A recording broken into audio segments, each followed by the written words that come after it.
వినరా కబీరు మాట, అది నిన్ను నడిపించే బాట.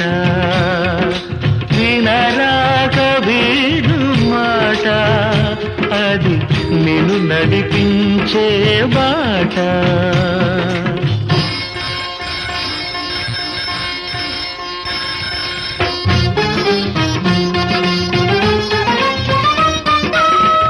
బండకు పూజలు జరిపితే భగవానుని సన్నిధి దొరికితే, బండకు పూజలు జరిపితే భగవానుని సన్నిధి దొరికితే, బండకు పూజలు ఏనరా ఆ కొండరే కొలిచిన మేలురా.